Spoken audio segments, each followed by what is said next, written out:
l'amélioration des conditions de vie des bénéficiaires est un des impacts attendus du projet Aropa.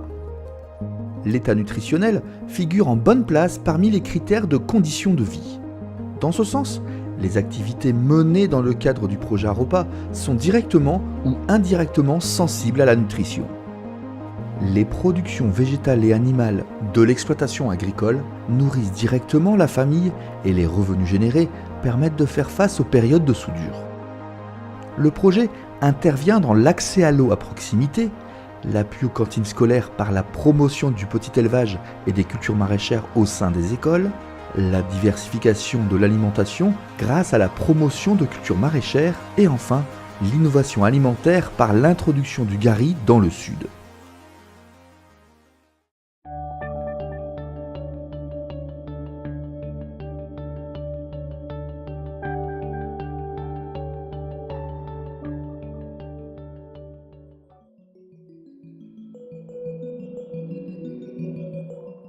Ty fiaina ay taloha mbola tsisy vovo, le mandeha zahay magnarama sarety sy vosy. Mantsaka le agny vasa 4 kilometra i mahavorita aho. Agny zahay mandeha ami 12 haligny, ami 7 na ami 8 maraindray vao mipoly boaka agny mahazo rano. Le igny amizay zany tsy foe hanasa na hatao kory fa zista hinomagny avao le andrahoa ho an'ny ankizy.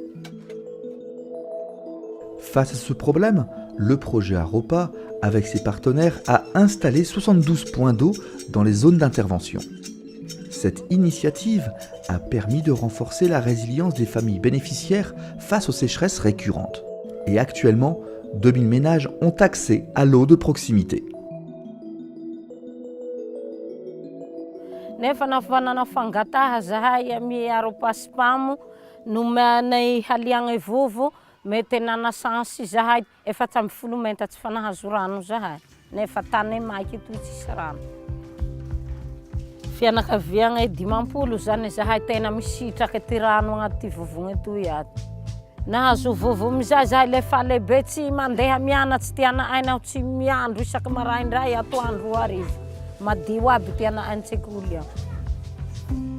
Le projet encourage les familles à diversifier leur nourriture. Pour ce faire, le projet les a appuyés à se lancer dans la culture maraîchère. Outre sa contribution à l'amélioration de la nutrition des ménages, la culture maraîchère est aussi une activité génératrice de revenus.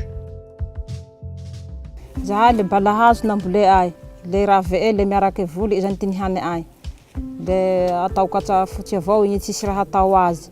Le fa hanigny riry avao tsy misy raha agnaty ao atao azy fa le fa i raiky avao. Azo lasa nihareraky ianako tsy ni salama.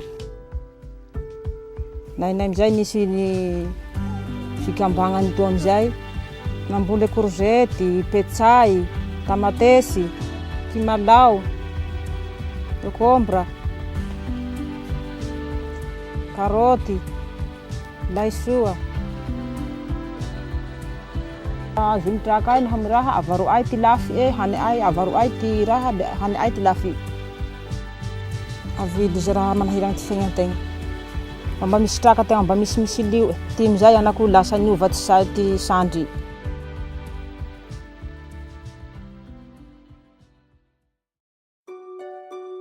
Le projet Aropa a appuyé 20 cantines scolaires à travers la promotion de la culture maraîchère et du petit élevage au sein des établissements scolaires. Pour cela, le projet Aropa a facilité l'accès des parents d'élèves qui sont déjà structurés en coopérative. Ces parents d'élèves ont reçu des intrants, des appuis techniques et un système d'irrigation pour la culture maraîchère. L'objectif affiché est l'approvisionnement continu des cantines scolaires en produits frais et la forte implication des parents d'élèves. Satria ireo ray aman-drenireo zany no hatsangana ho coopérative afaka mivarotra amin'ny sekoly zany izy ireo ary afaka ihany koa rehefa aveo manitatra ny asany hivarotra amin'ny lalam-barotra hafa. Ho an'ny ankizy kosa nefa dia isan'ny zava-dehibe ny fanaovana an'ireo karazana asa marobe ireo mba ahafahan'izy ireo manao ny mahazo tombony amin'ny diversification alimentaire, zany hoe betsaka kokoa zany ny karazan-tsakafo mampatsilo ny saina izay hohaniny ary ampazoto kokoa azy ireo zany amin'ny fianarana, zany hoe hiatsara kokoa zany ny vokam-panadinana.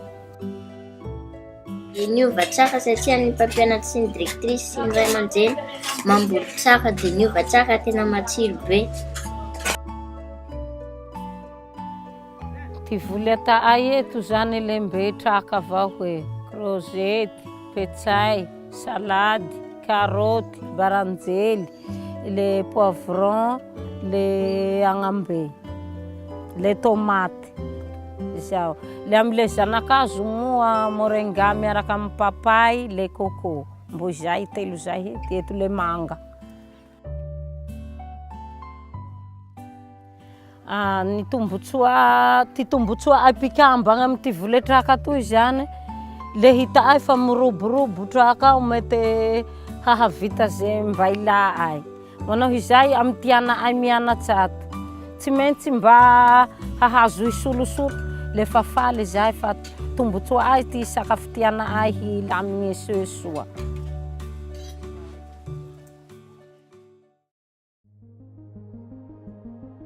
Dans la région du sud de Madagascar, le manioc est l'un des aliments de base les plus consommés. La durée de conservation ainsi que la qualité nutritive du manioc sont très limitées.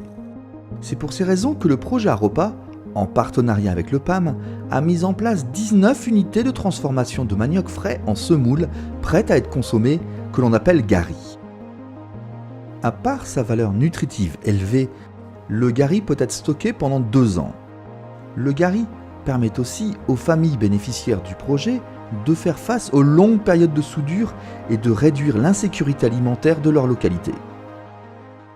Tsy hita tsony hoe mangahazo zany hoe mampidécalcifier zany, tsy any amin'ny gari zany resaka zany.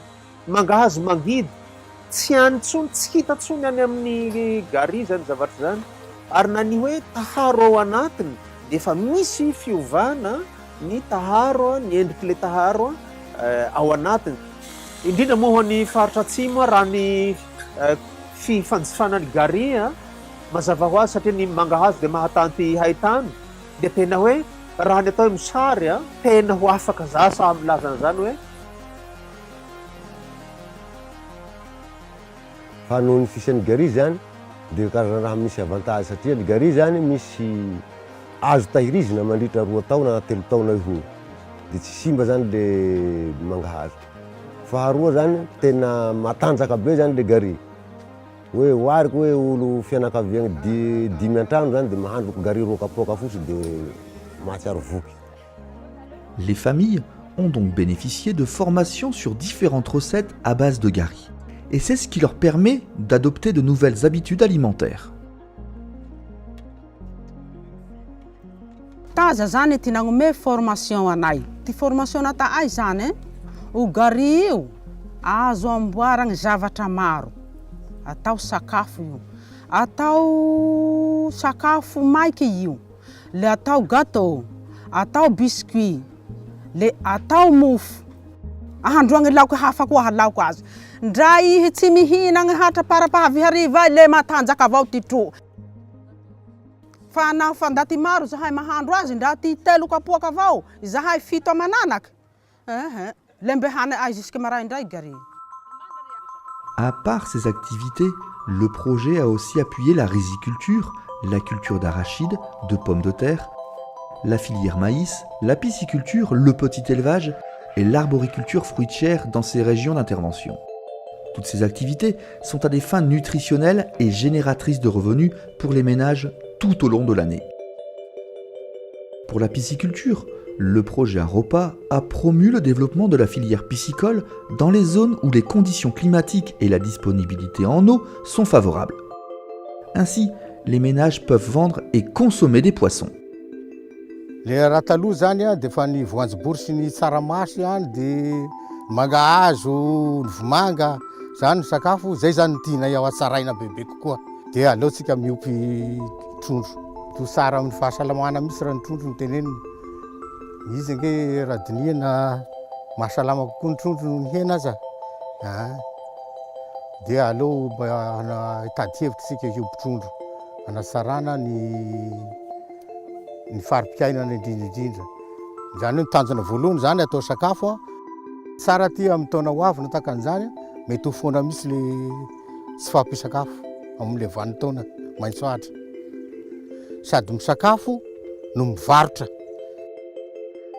À travers l'appui à la filière petit élevage, certains éleveurs ont commencé avec peu de volailles et sont aujourd'hui devenus des fournisseurs.